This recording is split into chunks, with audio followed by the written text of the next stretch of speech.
Ya estamos de vuelta aquí en Despierta RD y recibimos en este momento a Johnny Pujols. Él es el secretario general del Partido de la Liberación Dominicana. Conversará esta mañana con nosotros de distintos tópicos. Bienvenido, Johnny, a Buenos Despierta días. RD. Buen Buenos día. días, un gran honor estar aquí con ustedes compartiendo una vez más. Mucha tarea ayer en Santiago en una asamblea de dirigentes y el presidente Medina dijo allí, negó más bien que todo el dinero que está diciendo el partido de gobierno que está pagando en deuda haya sido heredada de su gobierno. Bueno, esta asamblea, la de Mm, Santiago, es parte de una jornada de movilización que ha llevado a cabo el partido desde el mes, bueno, desde el principio de este año, junto con la labor de oposición y la línea organizativa y electoral, vamos a decir que son tres ejes. Y el propósito fundamental de la Asamblea, uno, es evaluar los avances de los trabajos del partido y, por otro lado, empujar al partido a nivel local hacia ese rol de oposición que necesita la ciudadanía y que es propio de la democracia, del sistema de partidos en un país democrático. Y bueno, en el marco de esa asamblea y en el marco de las anteriores, pues el presidente siempre se ha ido pronunciando con respecto a los temas que son parte de la agenda nacional. No sé si recuerdan que el lunes pasado, el Partido de la Liberación Dominicana, la dirección del partido, a través de las ruedas de prensa que hacemos, todos los lunes a las 10 de la mañana, por cierto, hoy tenemos otra rueda de así. Ya prensa. le están poniendo agenda al presidente en la semanal. Entonces, el lunes pasado nosotros nos referimos a varios temas con respecto a la situación económica que atraviesa el país, entre ellos el tema de la deuda. Y el presidente Abinader pues respondió eso, y la afirmación del presidente Abinader fue que se había endeudado para pagar la deuda anterior, deuda que según el presidente Abinader había vencido. Nosotros, varios de nuestros voceros, aspirantes del partido, Juan Ariel también, se pronunciaron públicamente. Se pronunció Francisco Javier, se pronunció Abel Martínez, Charlie, en su Twitter, no sé si lo vieron varios, respondiendo diversos aspectos de esa declaración del presidente. Y el partido también sacó una nota al otro día explicando técnicamente por qué eso no era así. Y bueno, ahora el presidente Medina pues dio prácticamente una clase de economía y le explicó que es bueno que la ciudadanía sepa que si usted debe 100 pesos y coge un préstamo de 110 y paga los 100 que debe, ahora debe 110. El incremento de la deuda de 10 pesos no fue para pagar deuda anterior, porque la deuda anterior es la misma. ¿Se entiende? Sí, Entonces fue para reengancharse. eso se explicó. Entonces, a lo que se le critica al presidente Abinader es el incremento de 24.000 millones de pesos de la deuda y no tiene nada que ver con el pago de la deuda vencida anteriormente. Y además, una responsabilidad de todos los gobiernos pagar deuda vencida. A nosotros nos tocó, a todo el que ha gobernado le toca pagar deuda vencida. Y por otro lado, la crítica más fuerte que le ha hecho el PLD en diversas ocasiones es ¿para qué se endeuda el país? No es ni siquiera que se endeude, ¿para qué se endeuda? ¿Por qué? Bueno, porque nosotros también tomamos préstamos y hay que ser coherente, hay que ser responsable cuando se habla de este tema. Pero nosotros tomamos préstamos para financiar el desarrollo del país, para infraestructura crítica, para mejorar servicios, y pues lo logramos. Ahí está el metro, está el teleférico, está toda la infraestructura de la que goza la República Dominicana, que nos sitúa dentro de la región como un país con cierto nivel de desarrollo. Ahora, la diferencia es que se ha utilizado parte de ese dinero para financiar el gasto corriente. El gasto corriente es lo que se paga de nómina, es algo que no se convierte en servicios necesariamente. Unos 150.000 millones de pesos ha crecido la nómina en el gobierno del presidente Luis Abinader. El déficit del sector eléctrico, que va a ser probablemente el próximo año unos 2.000 millones de dólares, este año no está lejos de ahí tampoco, 111.000 millones de pesos. El aumento de las pensiones a personas que no han trabajado en el Estado, más de 30.000 millones de pesos. Y cuando usted va sumando todas esas partidas, esa es la razón por la que nos estamos endeudando, pero no es algo que el ciudadano percibe como un beneficio. Y esa es la crítica fundamental que le hacemos a la política de endeudamiento. Pero a 5 años de gobierno y que todavía el presidente Abinader siga culpando, responsabilizando al Partido de la Liberación Dominicana de los males que hay en el país, ¿qué les parece eso a ustedes? Es una política, eh, una intención de distraer un poco la atención. Yo no creo que funcione ya. Uno hace mediciones y se da cuenta que el sentimiento de la población es de rechazo a ese comportamiento, porque además la gente Independientemente de su nivel de instrucción, el dominicano es sagaz, es muy inteligente. Y la comparación es sencilla. Lo único que tienes que comparar es cómo vivía hace 5 o 6 años y cómo vive ahora. Pero según el gobierno, ustedes entregaron el país descalabrado y ellos están reestructurando lo que ustedes dañaron. Pero increíblemente la gente vivía mucho mejor, porque la gente tenía mejor calidad del servicio eléctrico, la gente llamaba al 911 y la capacidad de respuesta era más eficiente, había más cupo en las escuelas, el sistema de salud funcionaba mucho mejor, había más empleo porque estábamos generando 125,000 empleos cada año, la economía estaba creciendo alrededor casi un 6%, o en ocasiones por encima, la inflación baja, siempre dentro del rango meta, hubo años con inflación cero, tasas de interés bajas también que permitieron que la clase media pudiera acceder a préstamos hipotecarios en muy buenas condiciones. Los maestros que andaban en motores antes del gobierno del presidente Abinader, todos tienen vehículos propios. O sea, hubo varios aumentos de salario consecutivos en los últimos 8 años de gobierno del Partido de la Liberación Dominicana, y eso es incontestable. Como usted le dice a la gente que el país lo estábamos manejando mal, si el resultado en su vida ellos lo pueden medir concretamente. Johnny, en Santiago hoy hay una protesta. Ustedes dejaron casi con una protesta ya. Es en Navarrete, ustedes estuvieron en Santiago de los Caballeros por temas de factura eléctrica, por ejemplo, y también hablan sobre aspectos un poco más cotidianos, la reparación de unas cañadas y demás. ¿Ustedes creen que ese silencio que de alguna manera se ha sentido en la sociedad respecto a la manifestación, a la exposición pública de los desafectos que tiene con este gobierno, pueda romperse de alguna manera a partir de ahora? ¿Cómo la oposición entiende debe manejarse temas de esta naturaleza? Hay que manejarlo con mucho cuidado, Cristian. Hay evidentemente un divorcio en términos de simpatía entre el gobierno y el pueblo. Eso ha ido ocurriendo prácticamente desde el inicio. La gente se ha ido decepcionando del gobierno porque se prometió mucho. Un país que iba en franco desarrollo, o sea que ya explicamos las condiciones en las que estaba la ciudadanía, y usted le prometió que podía acelerar eso, que lo podía mejorar mucho más, y le dieron ese voto de confianza. Entonces que usted comience a retroceder en casi toda la política pública, en los indicadores de la política pública, pues la gente se ha decepcionado profundamente. Y hay una irritación popular. Usted conversa con los ciudadanos en los carros, si usted toma un Uber, habla con el Uber y se da cuenta de que hay una irritación de la población. Y yo le digo que eso es peligroso porque faltan 3 años de gobierno y este es un país democrático. O sea, la única salida es unas elecciones que tienen que ocurrir en el año 2028. Y por eso la oposición, en el caso del PLD, hemos sido consecuentes y prudentes porque nosotros gobernamos este país y amamos este país. Y por lo tanto tenemos que ser muy inteligentes a la hora de hacer nuestro trabajo como políticos, como dirigentes opositores. Y bueno, tú lo señalabas muy bien, hay esa manifestación en Navarrete. Yo he visto decenas de manifestaciones en el país con el tema eléctrico precisamente. A uno les resulta contraproducente la decisión del decreto de emergencia de contratar la energía que se está contratando, que son plantas diésel que se pusieron en la provincia de Azua. Las barcazas. La llamada barcaza, que contratan energía mucho más cara. Tal vez mucha gente no sabe cómo funciona el mercado eléctrico, el mercado spot.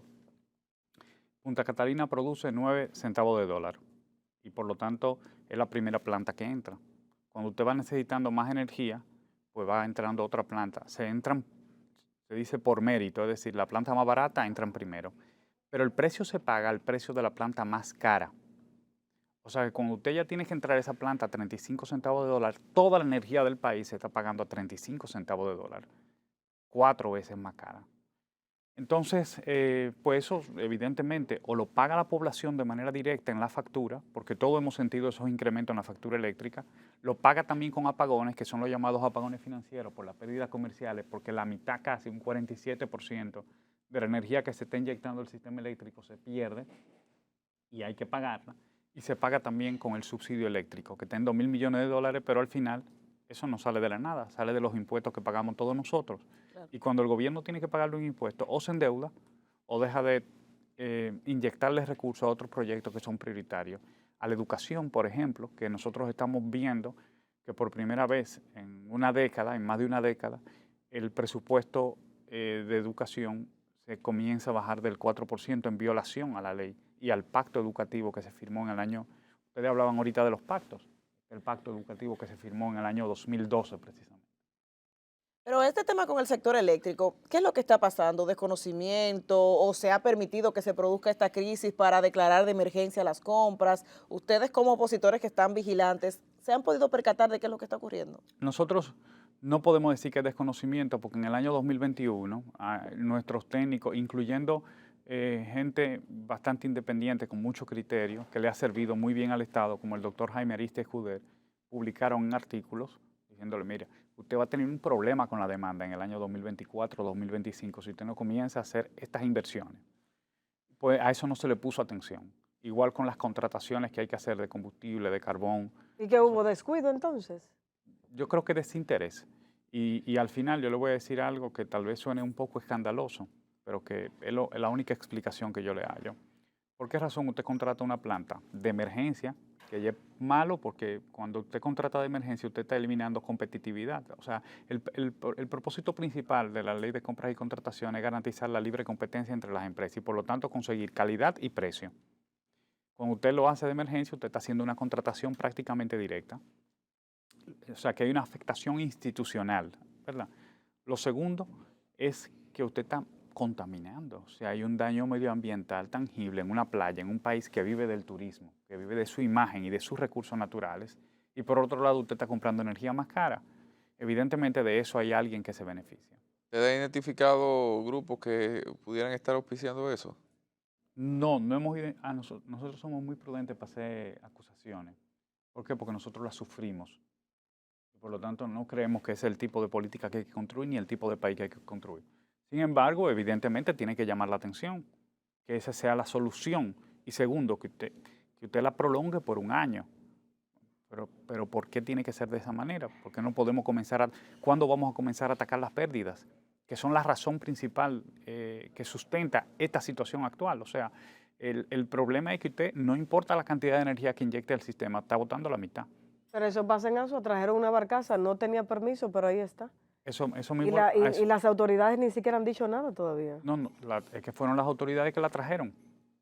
Fueron las Prefieren autoridades. ignorar los cuestionamientos. Mira, al cierre del año, ¿cómo pinta que va a cerrar la economía dominicana? ¿Vamos para números rojos o qué? Bueno, el vicepresidente del partido, Juan Temístocles Montaz, respondió precisamente en la rueda de prensa de la semana pasada a esa pregunta. Y la proyección del Banco Central ha sido crecimiento de 3%.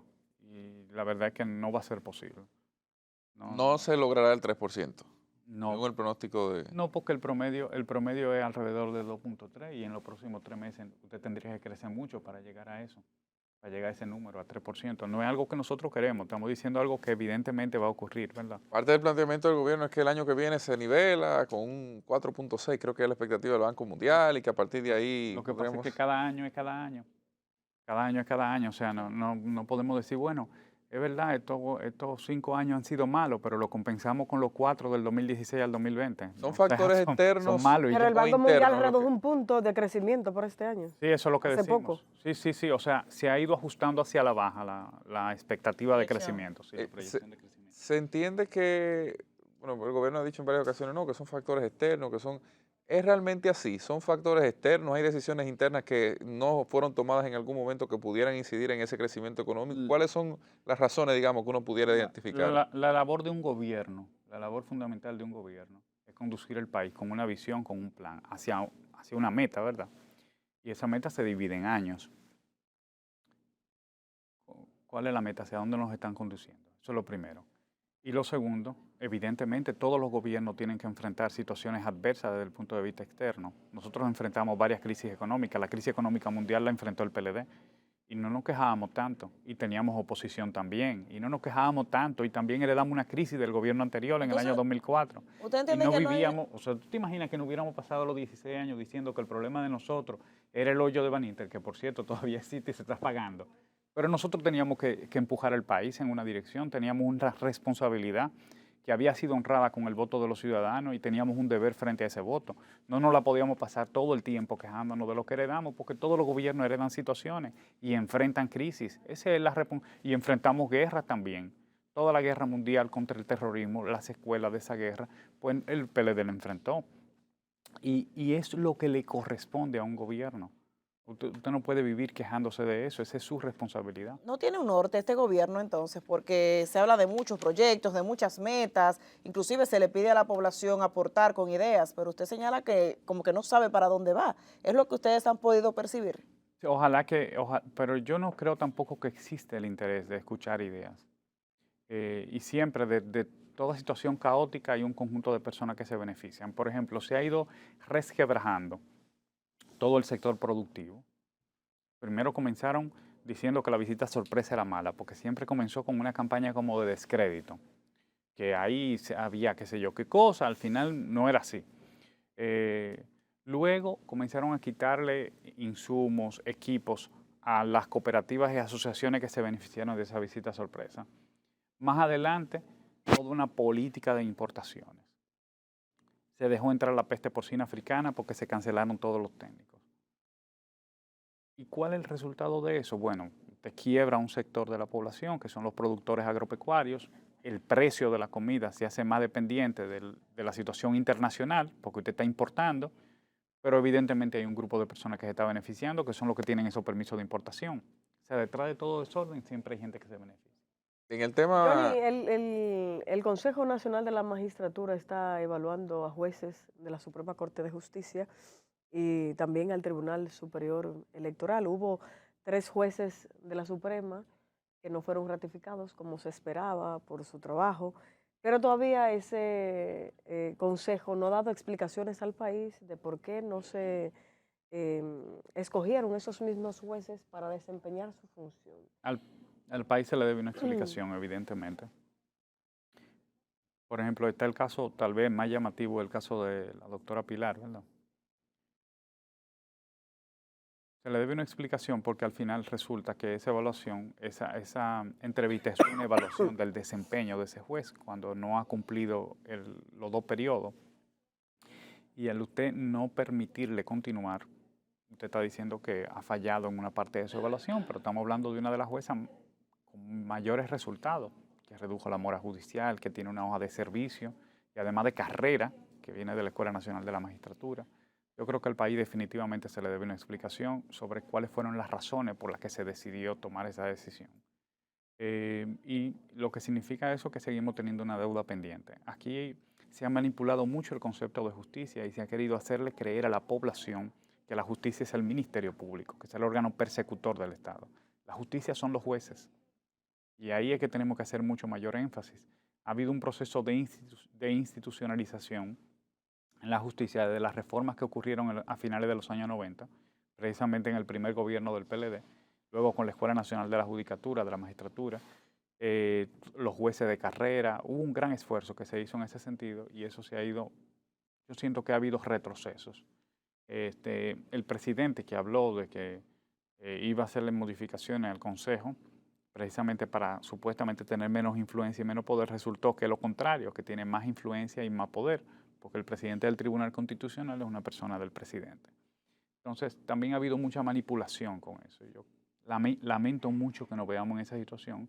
Sigue siendo como un tema pendiente para nuestro país. y República Dominicana, que veía, por ejemplo, al presidente de Indotel en estos días decir, bueno, es que se ha decidido jueces políticos versus jueces independientes. Y señalaban, por ejemplo, como independiente al presidente del Tribunal Constitucional, señalaban como independiente al presidente de la Junta, al presidente del Tribunal Superior Electoral, y lo contrastaban con figuras como Luis Henry Molina, que es actual presidente de la Suprema Corte de Justicia. Dice, bueno, este salió de la fila del Comité Central del PLD, y así citaba algunos otros ejemplos. ¿Es realmente eso un problema para el sistema de justicia en República Dominicana?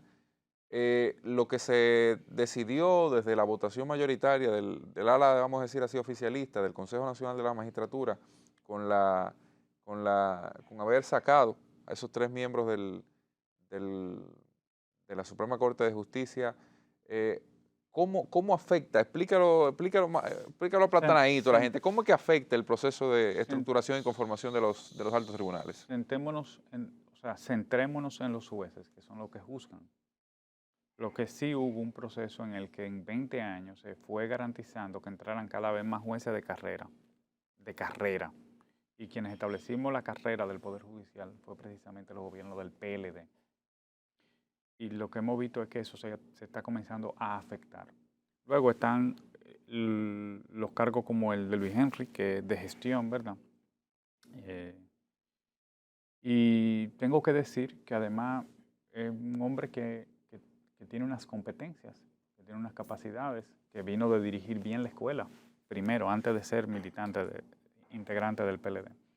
O sea que hay mucha manipulación ahí. Sigo pensando que nosotros todavía tenemos mucho que hacer como nación en ese sentido. Nosotros mismos pudimos haber hecho muchísimas cosas más, pero hicimos muchas. Y creo que lo importante es que como sociedad nos pongamos de acuerdo en cómo vamos a organizar esto. Yo creo que ha habido un gran retroceso en la justicia, no en el ámbito de los jueces, sino sobre todo en el ámbito del uso del Ministerio Público como un instrumento político. Nosotros lo hemos De denunciado. persecución, ¿no? ¿Usted se refiere? Sí, como un instrumento político, porque cada vez que se metía a alguien preso, se filtraba porque hay expedientes que se filtran y expedientes que no se filtran. ¿Dónde están los 47 o 200 o 51? Porque se habla de diversos números de casos de corrupción que ha indicado la doctora Milagros Ortiz Bosch. ¿Por qué ni siquiera se saben las instituciones? ¿Por qué de esos casos no se sabe nada? Pero la narrativa es que es independiente el Ministerio Público. Pero precisamente si es independiente, ¿por qué la actuación del Ministerio Público es tan selectiva, tan sesgada? Porque hay casos en los que los expedientes se filtran casi por completo y casos en los que no se sabe absolutamente nada. Usted no sabe nada de los avances del caso de Senasa. Si el caso hubiera sido de la gestión pasada, probablemente tuviéramos 40.000 páginas filtradas, todos ya. Es decir, yo no estoy diciendo que eso es lo que debe ocurrir. Yo pienso que eso, como se está manejando el caso de Senasa, es como se debieron manejar todos los casos. Johnny, el PLD, ya que estamos casi cerrando, ¿cómo de alguna manera va preparándose para el 2028? Que parecería ser la meta de todo partido con vocación de poder en este escenario. ¿Cuáles son los pasos que van dando? Sobre todo porque, bueno, están todas claras las candidaturas ya internamente, eso está definido, se puede sumar cualquier persona que le interese. ¿Cómo es el asunto? ¿O hay un tirijala de quién va a ser y quién no? El PLD tiene una ventaja, y es que es un partido que tiene una tradición democrática muy fuerte. Nosotros hemos presentado 5 candidatos presidenciales al país. Hay muy pocos partidos que puedan decir eso. 5 candidatos en esta etapa. ¿O tú Sí, dices desde que nuestra fundación toda la nosotros historia. hemos presentado Ok. 5 candidatos Ok. presidenciales diferentes. Hemos podido sobrevivir a nuestro fundador y después de eso gobernar con 2 presidentes distintos, de orígenes humildes ambos. Eso solamente lo puede decir el PLD. Por lo tanto, evidentemente natural en un partido que tiene esa tradición democrática que mucha gente con talento, con capacidad y con experiencia, que además ha servido públicamente con resultados, pues tenga el interés o el deseo de aspirar a la presidencia de la República. Yo creo que eso forma parte de nuestra ventaja. Y yo creo que tenemos que usarla estratégicamente. Así que nos sabremos poner de acuerdo, no solamente para elegir el aspirante o el candidato presidencial que le vamos a presentar al país, sino también para elegir los demás candidatos de los demás niveles, congresional, municipal. El partido se ha ido posicionando de una manera sorprendente. Nosotros pensábamos cuando acabamos, recuérdense que nosotros anticipamos el Congreso, no sé si lo recuerdan, Sí, el sí. PLD fue el primer partido que acabó su proceso interno, Sí, sí. rápido, entre mayo y octubre del año pasado, precisamente porque sabíamos que teníamos un mayor desafío y tomamos una serie de decisiones que yo creo que han ido dando resultados, que ha redituado políticamente de manera positiva para el partido. ¿Por qué? Porque hemos ido midiendo y hemos visto el avance del partido. Una de las cosas que más tengo que reconocerle a la militancia de nuestra organización es la decisión de hacer oposición mucho más firme, mucho más contundente, pero además bien fundamentada al La nivel y al constante estilo del PLD. participación del expresidente Medina en actividades Sin también duda, ha dado sus resultados. Fundamental, ha sido fundamental, porque además ha permitido que el presidente converse, sea parte del debate público. Cada fin de semana el presidente va trazando la pauta, el presidente Medina va diciendo cosas que la población necesita oír y que orientan al país acerca de cómo fue su gestión de gobierno y de cómo están ocurriendo las cosas ahora. ¿Desestimó el PLD el tema de la escogencia del candidato antes de tiempo? Lo digo porque como tuvo una situación en el Tribunal Superior Electoral, que una sentencia, nosotros ya... ustedes ya dejaron, Pero lo van a dejar tomaron para eso sin 2027, apelación. por lo menos. Nosotros seguimos sentados en una mesa construyendo protocolos y caminos. Nosotros no tenemos problema con eso. El PLD va a saber ponerse de acuerdo cuando tenga que hacerlo. Y finalmente tengo que decirte, Cristian, y a todos ustedes y a la audiencia, que el partido está encabezando la oposición y está buscando el primer lugar en términos de simpatía. Tenemos un problema con la escogencia de la figura que tiene que heredar o que tiene que recibir esa simpatía, pero de entrada, digamos que le vamos a entregar un partido posicionado. Bien. Johnny Pujols, A ustedes. secretario general del PLD, estuvo con nosotros esta mañana en Despierta RD. Escucharon ahí sus planteamientos sobre la vida nacional y la vida partidaria. Nos reencontramos mañana, si Dios lo permite, a la misma hora por Telecentro, Canal 13. Aquí estaremos en Despierta RD. Siga con nuestra programación. Feliz día.